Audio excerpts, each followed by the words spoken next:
안녕하세요. 샘물결 우쌤입니다. 안녕하세요. 반갑습니다. 네, 반갑습니다. 쌤, 네. 오늘은 어떤 책 소개하실 건가요? 네, 오늘은요, 이 책을 소개하려고 합니다. 성경 빅피처를 보라.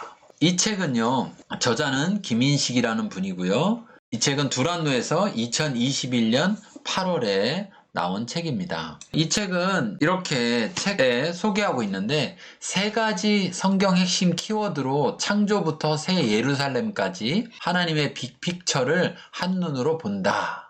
이렇게 표현하고 있습니다. 그러면서 그 밑에 부분에 소개한 걸 보니까 성경에서 하나님의 빅피처를 보려면 인류 구원을 위해 선택하신 가장 중요한 세 가지 키워드를 파악해야 합니다.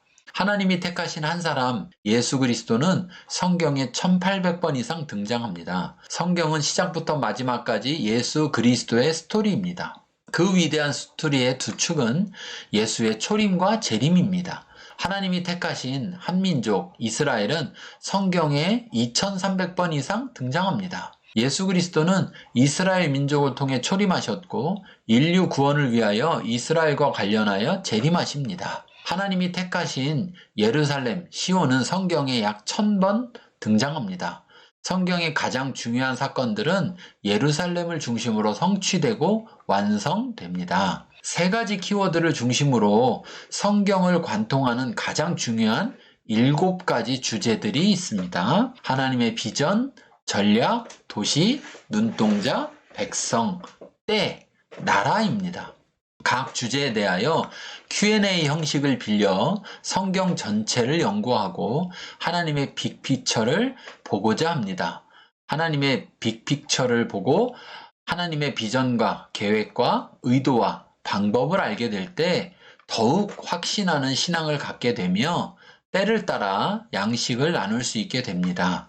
하나님의 마음을 이해하는 더 깊은 은혜를 체험하며 이 시대에 행하시는 하나님의 일에 동참하는 기쁨을 누리게 될 것입니다. 이렇게 소개하고 있습니다. 우리가 흔히 이런 거 있잖아요. 숲속에 들어가면 숲을 볼 수 없고 나무만 볼 수 있다. 네. 그런데 숲을 보려면 밖으로 나와야 되잖아요. 그렇죠. 그렇죠. 우리가 성경을 읽을 때 이 성경이라는 것에 대해서 전체적인 66권이 합쳐져서 한 권이 됐기 때문에 66권이 각자의 이야기를 하는데 그 각자의 이야기가 어떻게 하나의 책으로 연결되는가. 그렇죠. 그것은 바로 여기서 말한 중요한 세 가지의 키워드를 중심으로 중요한 7가지의 주제들을 이야기하고 있다는 거죠. 네. 그래서 그것들을 보게 되면 결국 성경의 큰 그림, 숲을 볼 수 있게 되는 것이다. 이런 부분을 이야기하고 있어요. 네. 이 책이 특이했던 것은 제가 볼 때 추천서를 이렇게 많이 첨부한 책이 있었나 싶을 만큼 추천사가 좀 많습니다. 그래서 추천사가 하나, 둘, 셋, 넷, 14분이 추천사를 써주셨습니다. 제가 많은 책들을 봤고 소개도 했지만 추천사를 이렇게 많이 쓰는 책도 있나 싶을 정도로 추천사가 많은데 이 추천사 중에서 이 책에 대해서 잘 좀 정리해서 소개하는 글들이 있어서 제가 추천사를 3개만 소개하려고 합니다. 성경 빅픽처를 보라를 읽은 독자들은 제목 그대로 세상을 구원하려는 하나님의 큰 그림을 보게 될 것입니다. 특히 이스라엘 민족의 회복과 구원이 인류를 향한 하나님의 구속 역사와 어떤 연관성이 있는지를 알고자 하는 독자들에게 이 책은 성경 읽기에 좋은 길라잡이가 될 것입니다. 또 한 분은요, 이 책이 보여주는 종말론은 희망에 찬 종말론입니다. 그리스도인들에게 행복한 종말론입니다. 그리스도와 더불어 왕노릇하는 종말론입니다. 저는 이 책을 성경을 통해 하나님의 큰 그림을 보길 원하는 분들에게 추천하고 싶습니다. 구속의 드라마를 넓고 깊게 이해하기 원하시는 분들에게 추천하고 싶습니다. 또 하나 소개하면요. 창조론으로 시작하여 종말론으로, 이스라엘로 시작하여 교회로, 예루살렘으로 시작하여 새 예루살렘으로, 하나님의 비전으로 시작하여 하나님의 나라로, 대체 신학으로 시작하여 회복 신학으로, 이스라엘 민족으로 시작하여 하나님의 백성으로 빅픽처를 그리면서 하나님의 구원 역사를 줄기차게 보여주고 있다. 이렇게 소개하고 있습니다. 목차를 보면 서문이 있고요. 1장, 2장, 3장, 4장, 5장, 6장, 7장까지 되어 있고 마지막에 부록이 있습니다. 네. 1장의 제목은 하나님의 비전, 아까 7가지 얘기했던 그 주제들을 말하고 있는 거예요. 네. 그 다음 2장은 하나님의 전략, 3장은 하나님의 도시, 4장은 하나님의 눈동자, 5장은 하나님의 백성, 6장은 하나님의 때, 7장은 하나님의 나라. 이렇게 되어 있습니다. 네. 먼저 서문에서 소개하는 걸 보면요. 성경을 읽고 묵상할 때 한 구절 혹은 한 단어에서도 깨닫는 바가 있습니다. 그러나 가장 중요한 것은 전체 흐름 속에서 저자의 의도를 파악하는 것입니다. 편지의 일부만 보고 보낸 이의 의도를 알 수 있을까요? 산속에서 눈앞에 보이는 나무를 보고 숲 전체를 알 수 있는 게 아닙니다. 나무만 보고 숲을 이해할 수 없습니다. 처음 믿을 때는 나무를 보는 것으로도 큰 은혜가 되나 점차 숲 전체를 보게 되면 하나님의 위대하고 경이로우신 지혜와 능력을 깨닫게 됩니다. 라고 저자는 이야기하고 있습니다. 그러니까 저자는 좀 더 성경을 거시적으로 볼 수 있는 그런 눈을 우리들에게 갖게 해주려고 하는 것 같습니다. 자, 지금 목차에서 1장부터 7장까지 7가지 주제가 있었는데 그 주제에서 PD님은 어떤 게 조금 관심이 가나요? 아무래도 픽처다 보니까 네. 크게 보는 거잖아요. 네네. 그 속에서 제일 중요한 게 이 목차에서 다루는 것 중에 제일 중요한 게 뭘까 하면 1, 2장이 비전이고 전략이었어요. 네. 이게 아무래도 큰 그림을 보기 시작하는 우리에게 있어서는 네. 이 두 가지가 제일 중요하겠다고 생각이 들더라고요. 네. 그렇죠. 하나님의 비전, 하나님은 도대체 뭘 보고 계실까? 그렇죠? 우리하고 수준이 다르니까 네. 얼마나 큰 걸 보고 계실까? 이런 생각이 들잖아요. 네. 하나님의 비전을 소개해보면 하나님의 처음 비전은 하나님의 최종 비전이다. 그러나 성경은 처음보다 더 포괄적인 최종 비전을 밝히 드러낸다. 하나님의 비전은 하나님의 백성이 하나님이 다스리는 장소에 살면서 하나님의 현존을 누리는 것이다.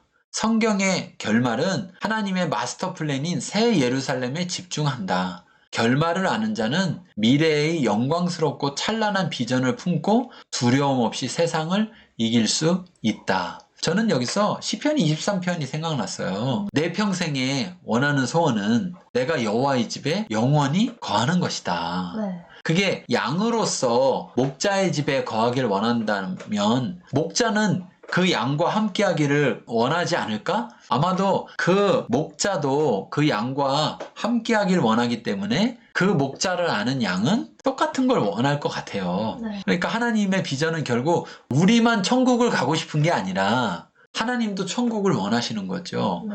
왜냐하면 그곳에서 아까 말한 하나님의 백성이 하나님이 다스리시는 장소에 살면서 하나님의 현존, 하나님과 함께하는 것을 누리는 것이다. 네. 이런 것이죠. 자, 2장을 소개해보면 하나님의 마스터 플랜을 성취시키기 위한 하나님의 전략은 하나님의 언약이다. 하나님의 언약은 신앙의 기본 요소들이 긴밀하게 연관되어 있는 성경 해석의 중요한 틀이다.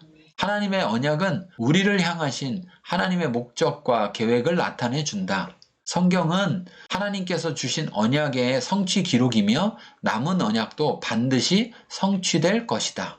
역사는 하나님의 언약과 약속이 성취되어 왔음을 증언한다. 하나님께서 주신 언약들을 바로 알아 하나님의 목적과 계획을 바로 알고 미래를 확실하게 바라보며 소망 가운데 나아가자. 자, 그러니까 하나님은 하나님과 우리와의 언약을 통해서 하나님의 비전을 이뤄가시는 전략으로 세우신 것 같아요. 그래서 우리는 그 언약을 잘 알아야 되겠죠. 자, 또 하나님의 나라가 있었습니다. 하나님의 나라에서 살기를 원한다고 했잖아요. 그런 점에서 하나님의 나라, 7장 하나님 나라를 보면 하나님의 나라는 성경을 관통하는 가장 중요한 주제다. 성경은 하나님의 나라로 시작하여 하나님의 나라로 끝난다. 예수님의 최대 관심도 하나님의 나라였다. 예수님은 공생애를 시작하면서 하나님의 나라를 선포하셨다. 부활하여 지상에 머무시는 40일 동안에도 하나님의 나라의 일을 말씀하셨다. 바울이 전한 복음의 중심 내용도 하나님의 나라였다. 요한계시록은 완성된 영원한 하나님 나라 이야기로 끝을 맺는다. 이렇게 이야기하고 있습니다. 그런 점에서 보면 하나님 나라를 자칫 잘못하면 어떤 지역으로 생각하는 경우가 있어요. 그런데 성경이 말하는 하나님의 나라는 하나님의 통치가 있는 곳. 그래서 아까 비전에서도 네. 하나님이 다스리시는 장소라는 표현을 썼거든요. 네. 그런데 막 우린 한국 어딨어? 미국 어딨어? 이렇게 하는 것처럼 천국 어딨어? 그럴 때 천국을 장소적 개념으로 접근한다면 우리는 하나님 나라를 좀 오해하고 그 하나님 나라를 잘못 생각하는 걸 수 있습니다. 그래서 성경 처음부터 끝까지 보면 처음에 결국 창세기에 하나님이 세상을 창조하시고 세상을 다스리시면서 인간에게 다스리라고 맡기시잖아요. 네. 그러니까 거기가 곧 뭐냐? 하나님의 나라였던 거죠. 그런데 죄 때문에 그 하나님의 나라가 사라지게 된 거죠. 그리고 이제 다시 하나님 나라가 새 하나님 나라가 임하게 되는 것이죠. 자, 마지막으로 하나 더 소개해보면 하나님의 눈동자라는 게 있었어요. 네. 창조주 하나님은 아브라함, 이삭, 야곱의 하나님, 즉 이스라엘의 하나님이시다. 하나님은 이스라엘 장자로 세우셨고 눈동자처럼 사랑하신다. 이스라엘을 미워하고 핍박하는 것은 그들을 세계의 축복의 통로로 선택하신 하나님을 미워하는 것이다. 반유대주의는 이스라엘 역사만큼 오래되었고 오늘날도 여전히 존재할 뿐 아니라 점점 강해지고 있다. 그러나 하나님은 이스라엘을 말씀대로 버리지 않으신다. 기적 같은 사건들을 통해 이스라엘을 회복시키는 하나님의 언약을 지키는 신실한 분임을 스스로 증거하신다. 우리는 이스라엘을 회복시키시는 하나님의 뜻과 심정을 깨닫고 하나님의 마스터 플랜 진행에 걸림돌이 아니라 디딤돌이 되어야 한다 라고 저자는 이야기하고 있습니다. 그래서 아까 처음에 세 가지 키워드 속에서 나왔던 것 중에 하나가 예수 그리스도고 그 다음에 이스라엘이었었잖아요. 네. 그래서 이 이스라엘에 대해서 우리가 어떻게 생각해야 될지 우리가 교회를 흔히 새로운 이스라엘이라고 말하는데 그렇다면 결국 교회도 새로운 이스라엘, 결국 이스라엘이라는 거잖아요. 그쵸. 그래서 이스라엘을 특별하게 여기시는 하나님이 이스라엘에 대해서 어떻게 생각하시는지 그 부분에 대해서 우리가 이 책을 통해서 다시금 한번 생각해 볼 수 있는 기회가 될 수 있을 것 같아요. 네. 자, 오늘 이 책은 어땠나요? 오늘 책 소개를 듣고서 어땠습니까? 사실 하나님의 빅피처를 보는 게 네. 쉬운 일은 아니잖아요. 네. 근데 여기서 키워드, 세 가지 네. 키워드를 가지고 설명을 하다 보니까 하나하나에 집중해서 서서히 읽어가면서 빅피처를 이제 볼 수 있는 그런 시각을 갖게 될 거라고 생각이 들었습니다. 네. 그리고 또 거기에 이제 7가지 중요 주제들, 네. 그 주제를 가지고 하나하나를 설명하니까 걱정은 이거를 읽고서 아, 성경이 이렇구나라는 빅픽처를 얻고 나서 성경을 안 읽으면 안 될 것 같은 네, 이걸 통해서 도움을 받으시고 성경을 한번 처음부터 끝까지 읽어보시면 좀 더 명확하게 빅픽처를 찾으실 수 있지 않을까. 네. 그래서 혹여라도 이걸 읽고서 아, 이거로 끝 이렇게 하지 않으시기를 네. 네, 바라면서 여러분에게 도움이 되기를 바랍니다. 네. 네, 오늘 책 소개는 여기서 마치고 다음에 뵙겠습니다. 감사합니다. 감사합니다.